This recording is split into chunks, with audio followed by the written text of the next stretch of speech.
Welcome to this explainer. Okay, so today we're diving into an idea that's honestly a bit counterintuitive. You know how the modern world is constantly telling us to speak up, pitch our ideas, and make our voices heard? Well, what if the things we don't say are actually our absolute most powerful communication tools? Seriously, we're going to explore the really profound connection between mindful speech and emotional literacy. I mean, think about it. Have you ever noticed that completely draining feeling you get after a long day of, say, debating, arguing, or honestly just constantly talking? Why do we feel so exhausted? By the evening, your brain just feels like a smartphone on 1% battery. It's a huge problem we face in modern communication, right? Especially for those of us whose daily work literally requires constant talking. We are quite literally draining our own energy reserves with our words. Okay, let's dive into this by looking at a really stark contrast. Picture the reactive talker. You know the type. Someone who just reacts immediately to whatever they're feeling, talks way too much, ends up totally exhausted, and usually regrets the impulsive words they just let slip, right? Now compare that to the mindful listener. This person? Energized, composed, totally dignified.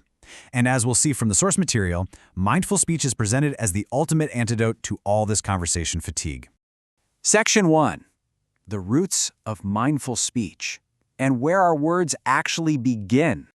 So the Pali language actually has a specific word for the initial application of the mind, and it's called vitakka. See, every single word we speak is preceded by a thought. It's kind of like a spark before a fire. Before any speech happens, your mind first engages with a subject. Then discursive thoughts bubble up, and only then do words actually flow out into communication. The secret here? By holding back at this vitakka stage, just catching it, and stopping ourselves from jumping into frivolous or unnecessary speech, we aren't just saving time, we're conserving a massive amount of physical and mental energy. And you know, this concept isn't completely foreign. Actually, scratch that. We literally teach it to children. Think about the classic storybook trope of the wise owl. In those old animal fables, the owl is known as wise specifically because it sits back, observes, and listens. As you start practicing mindful speech, you naturally become a bit more like that owl, way more of a listener and way less of a talker. Because the more you observe, the less you feel that desperate, itchy need to just say something. Moving on to Section 2, Emotional Literacy and Developing True Understanding. Now, what's really interesting about this is that there's an exact three-step process to pulling this off.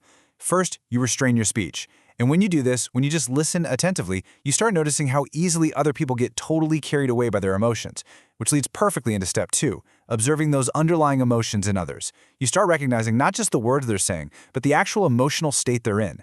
And finally, step 3, you turn it inward and observe your own internal responses.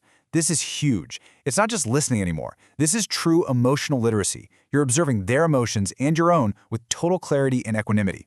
So the absolutely crucial point here is that mindful speech isn't about suppressing who you are. Not at all. It's actually one of the highest expressions of loving kindness towards yourself. Think of mindful speech as a shield. It protects you from the fallout of rushed judgments and those impulsive heat-of-the-moment reactions that bring so much regret. Because honestly, before you can be a true friend to anyone else in a conversation, you've got to be a true friend to yourself by protecting your own peace of mind. Section 3, Disciplined Listening and some really great lessons in composure. Let's look at an incredible historical account about Sir Isaac Newton. When he entered Parliament, he was surrounded by just endless, noisy debate and rhetoric. But what did he do? He just listened carefully. He rarely found any need to speak at all. It perfectly demonstrates how one of the most brilliant minds in human history prioritized careful listening over just talking to hear his own voice. It shows how inner sincerity can turn your basic conduct into a silent sermon. And the punchline to that story? It's amazing. According to the historical accounts, Newton's only recorded words during his entire time in Parliament were simply, "Please close the window." That's it. It's brilliant, right?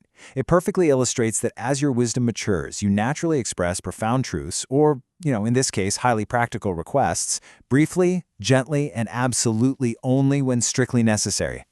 Let's pivot to a more modern example from our source material. This is the journey of a very senior public speaker. So back in his early years, he was super quick to interrupt people, he was impatient, agitated, always eager to just jump right into discussions. But over time, he realized a pretty hard truth.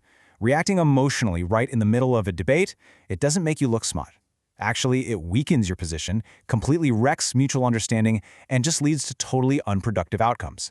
So let's break down the exact playbook for disciplined listening that this now mindful leader uses. Step 1. Carefully receive the points being made by others. Just take them in. Step 2.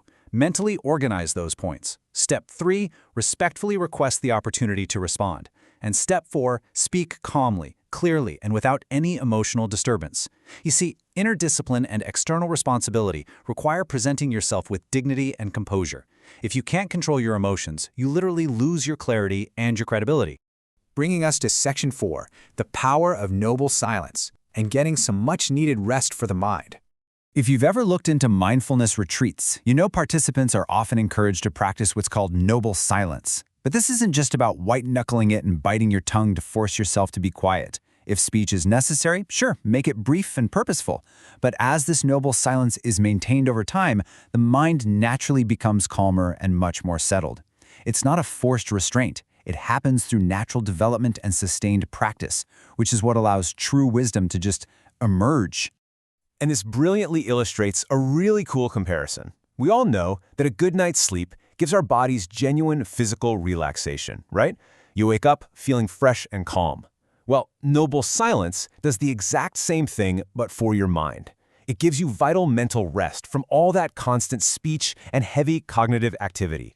By just letting the mind take a break from the endless chatter, a much deeper sense of peace and tranquility starts to unfold. Ultimately, this brings us to a really powerful resolution.